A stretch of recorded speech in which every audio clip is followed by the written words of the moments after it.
So this here is the first card that we're going to create, and we're just going to do a really nice ink blended background. I'll show you how to keep the green kind of within the area of the leaf. So I've got my die here. I've got a piece of paper that's just a little bit bigger than that, and I'm going to run it through my machine.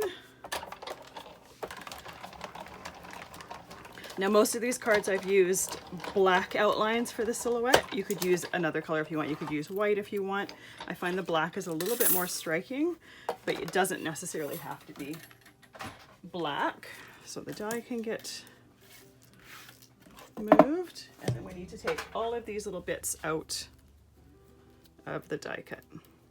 Most of them will just fall out. If you have one that's stubborn, you can use a die pick, or even like a thumbtack will work. Like I said, most of these just fall right out of there. There we go. All those little bits that we've taken out can go in the garbage.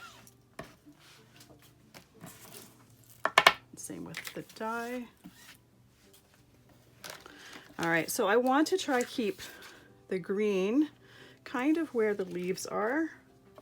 So the way that I'm going to do it, I'm going to line up my paper. My paper here is just slightly smaller than the die cut, and I'm just going to put some pencil marks in here so that I can see where the edges of this is here. There we go. Put that to the side, grab my ink pads.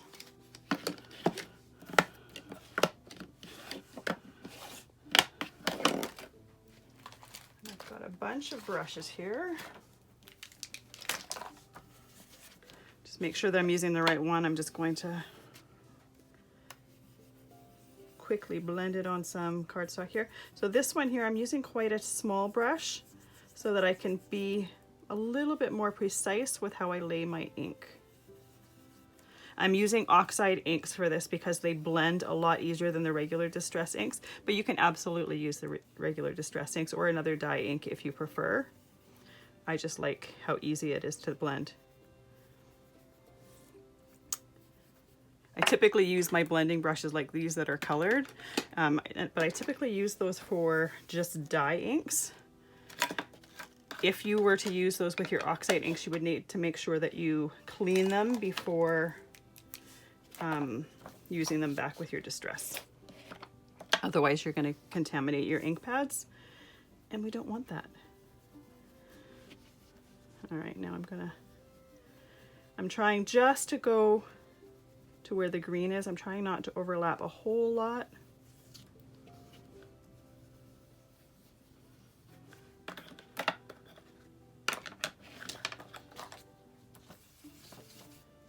That one's blue, so this one must be purple. And then when it comes to blending two colors together, I'm going to go slightly over the one that I did before, just to get a really nice blend between the two colors.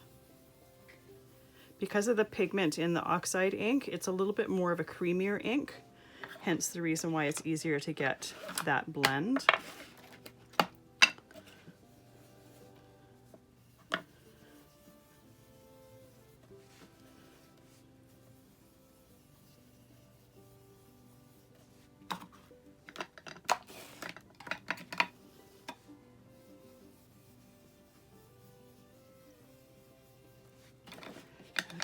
And the last color.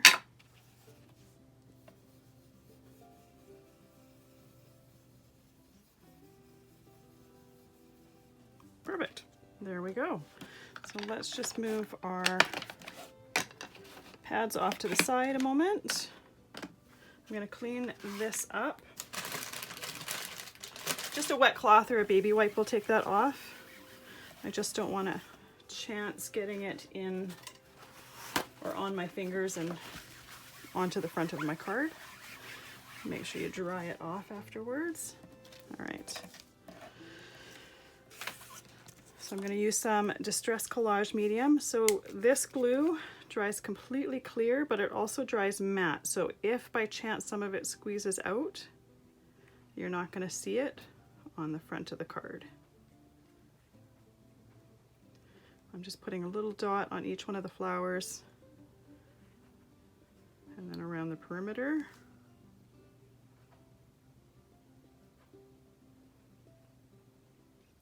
So I'll have the measurements for each of these cardstock pieces in the supply list,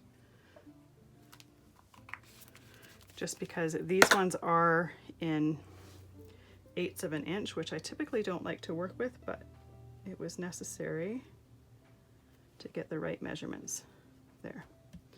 And even though they are in 1/8 of an inch, this white piece is just slightly bigger than it needs to be. So I'm just going to trim it with my scissors. And then I'm going to add this to the coral backing.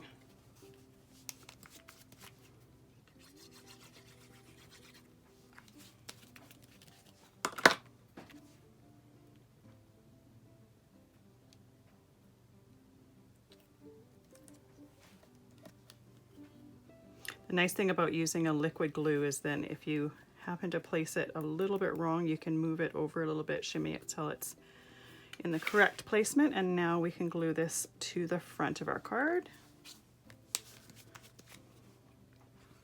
So these dies are around just slightly under 6 inches by just slightly under 2 inches. So they're a bit too big to do on a standard card. So our card size is 5 by 7. And to place them on the front of the card, I'm just kind of gauging how much space I have here and then doing a similar amount along the side there. There we go. All right, and the very last step is to do a sentiment. Now, because we're doing a sentiment on a finished card, I like to use my positioning tool so that if by chance it doesn't stamp perfectly on the first time, I have, or I can do it a second time just to get an exact placement. So I'm going to place it where I want it. And for this one, I chose to use the corally color. And sometimes I place it a second, or stamp it a second time, even though it did stamp right, just because I want it a little bit more prominent. But there we go, that one stamped perfectly the first time. And super easy, quick card using a really pretty floral frame die.